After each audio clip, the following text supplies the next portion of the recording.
Hello Kenyans, I hope everyone is doing well. A few things to talk about, and this is concerning what happened yesterday within Nairobi, as the young guys were protesting against the death of Albert Ojwang, who died in the custody of the police.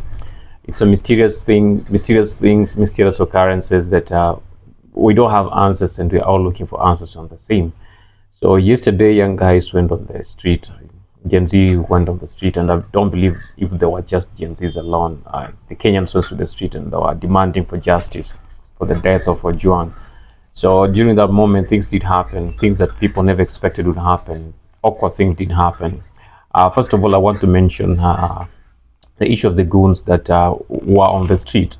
And from the videos we were watching, they were seen with clubs and they were armed, literally armed, with blunt objects, and that was for them to try to secure the city, quote unquote, secure the city from the looters. But unfortunately, the very people who say they are coming to secure the city from the looters are the very people who started looting. Doesn't really make any sense. Of course, it doesn't make any sense completely. So there are rumors that those goons were sent by people to come and do. There are people who send those goons to come and do whatever they did as a decoy, or to make the protesters look like they're bad people and they're not peaceful protesters. And I just want to read some of the things that I feel it's getting beyond control. And if we continue doing these things the same way we're doing them, we are going to lose our beautiful country, or we are going to make our country get into trouble. There is some letter here that the office of the governor of Nairobi County just wrote. And I will try to read part of that information. Then I'll read some of the comments that are down on the same. This is from Office of the Governor, when that is Wednesday, which is today, 18th June 2025. Statement on protecting the right of peaceful protests and safeguarding public and private property. The tragic shooting of Boniface Kariuki by a police officer yesterday is deeply troubling and unacceptable in a democratic society. That's what the letter says. I call on all the relevant authorities to conduct thorough independent investigations and ensure the responsible officer is held fully accountable. I thought yesterday they said that this guy was arrested. Okay, I thought they said this guy was arrested yesterday. So this is Kenya. Anything happens. Law enforcement must operate strictly within the bounds of the law, with restraints, professionalism, and unwavering respect of human rights. Secondly, I believe the time has come for all stakeholders, including national leaders, civil society, and security sector, and the citizens, to engage in a meaningful national conversation on peace, justice, and unity. While the Constitution guarantees the right to protest, I'm deeply concerned by the scenes of vandalism, looting, destruction of property that have marred Nairobi in recent days. Business built over years of sacrifice have been vandalized, and public infrastructure paid by taxpayers destroyed.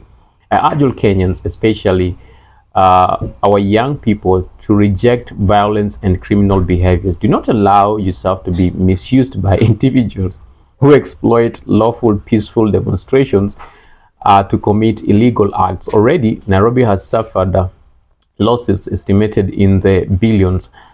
Business have shut down, and jobs have been disturbed, and livelihoods destroyed.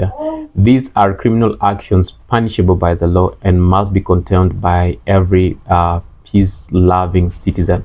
Okay, this letter is purposely from the county leader. There is the Dimple man, Mr. Madimples. There is SAKAJA. Yeah, it's signed His Excellency SAKAJA Johnson, EGH, Governor Nairobi County.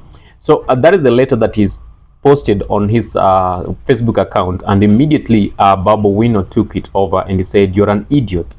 Your actions of hiring goons have led to the death of and maiming of Kenyans, looting of shops and destruction of property. You hired goons to attack those who voted for you. Shame on you. You are the last experiment we will have as Nairobians in Nairobi County." So those are some of the remarks. And I know if you go to that page, let's get ourselves there and try to get to hear this. Get it right. It's gone. Let's get it right and get to hear what some Kenyans have said about it. So on that, as we said, we're going to the comment section. I see that some Kenyans have come on to comment on what Babu Owino posted, those letters from SAKAJA he just shared. This guy who's saying he has deactivated the comment section. Tuko na maswali mingi tunataka ajibu. And this one says, Babu Owino, this seat is vacant and waiting for you to occupy. That's good. This still doesn't change the fact that there are 39 million kangaroos in Australia. Okay, that's one a fun one. We don't need that one. This one says, Babu Owino, give this dimple challenge in Nairobi in the next elections. We need you. My vote belongs to this man in 2027. That is to Babu Owino. That's what that guy says. I was trying to give him my four years speech only to realize he has limited the comments. We are waiting for him in 2027. He won't limit our votes. Siwezi comment kitu because I might be found in the city mortuary and my family would be told I swallowed a lorry with a driver at midnight. This is crazy. Yeah, this is Kenya. If you die, anything can be a cause of death in Kenya. Even if you breathe oxygen, they can still say you did breathe a lot of oxygen. That's why you died. So that one happens. Next elections will not be based on dimples. Okay. So those are some of the comments that the Kenyans are putting over here on this post, which I don't really see all these things happening well, and I believe that Kenyans need, or the Kenyan leadership need to check on this and do the right thing. We don't need politicians, we need leaders, and what we are seeing here is more of political power play more than leadership, as we are looking for. I don't know, what do you think? What's your questions on this? What are your questions and what are your comments on the same? Bye.